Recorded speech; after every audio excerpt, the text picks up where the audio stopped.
Today we're talking about another beautiful Filipino trait turn toxic or the shadow side of it. I do have a couple of videos similar to this.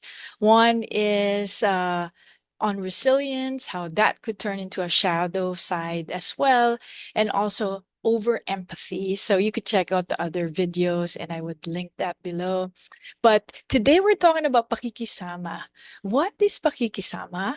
Pakikisama can be translated as to get along with, to be in the in group, to be cooperative. I think that if you understand the concept of kapwa, which is really being able to see a part of yourself in the other person and then vice versa, you would understand that for Filipinos who are deeply relational, okay, it's very important na makisama at pakikisama is the action word that goes with that. So we're very collective, deeply relational, and our core value is kapwa. So it branches out. So kapwa is the trunk, and then we have so many different branches as far as the different core values that are important in the Filipino culture. Let me tell you why this is a beautiful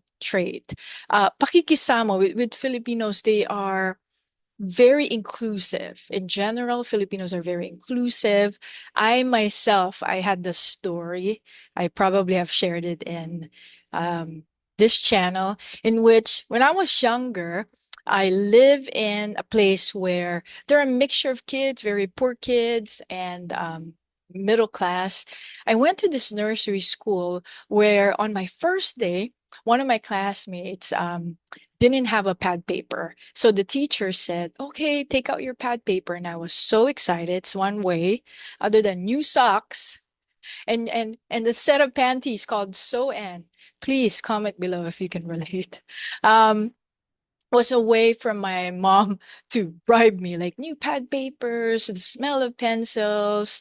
And I heard from the back that a girl was crying, one of my classmates. So remember, I'm only in nursery or kindergarten at this time.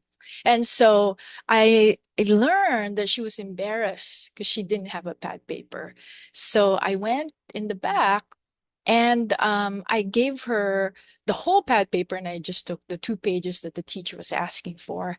I want you to know I'm sharing this not because of me, but the way this is rewarded in the culture.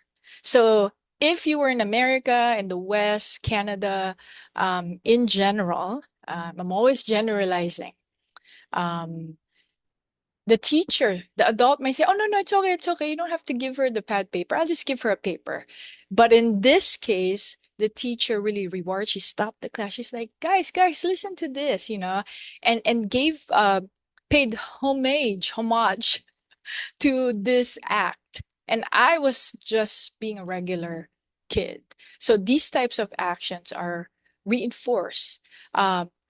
It's generosity, but it's also in line with pakikisama, in which you are keen on the need of the other.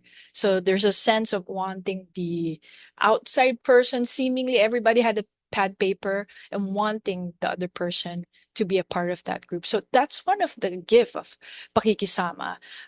Because we know it's so important to belong, most of the time we make sure that others belong too. And it's if you've been in Filipino parties, and I'm talking about in the province in the Philippines, you would notice when there's a new person, usually people are looking at them and trying to include them.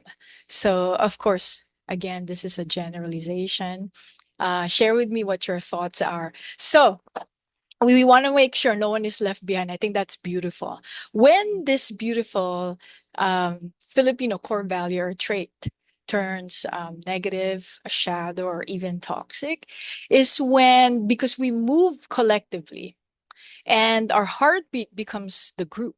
Okay, we're always looking if there's a line of people, we're making sure we're not moving too fast. Otherwise, it distorts the line, or we're not moving too slow. Um, Sometimes there is a good purpose for that.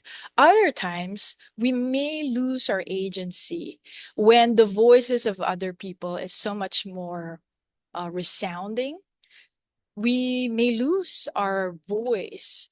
And so we might think it's our voice, but it's probably the voice of our mothers, our relatives. So that's one shadow side.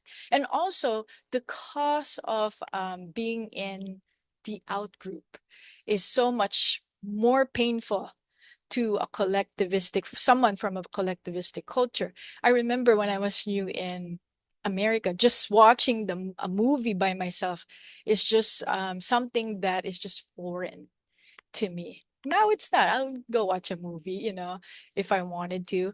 I hope you don't have to do that all the time, that you have a companion, but the essence of it is that it's more painful, or the conditioning, the social conditioning, more for people who are more used to a collectivistic culture than an individualistic culture.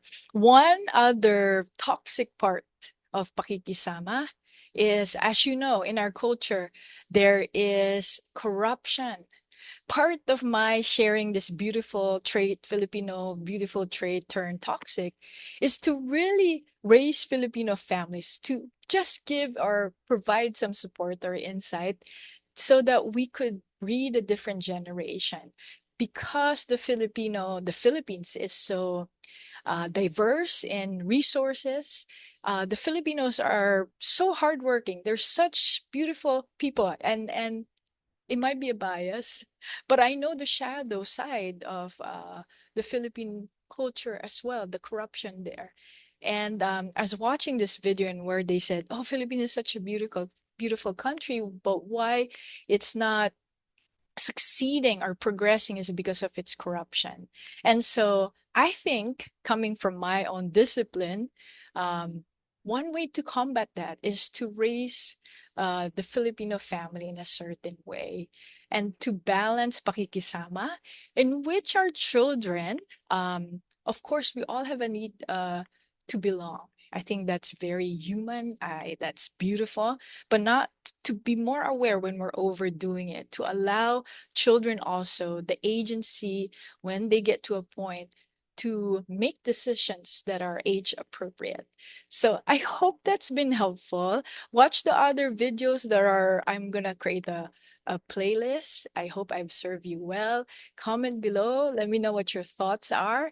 And ingat palagi. Again, this is Roanne Samuels, licensed psychotherapist here in California. Ingat po.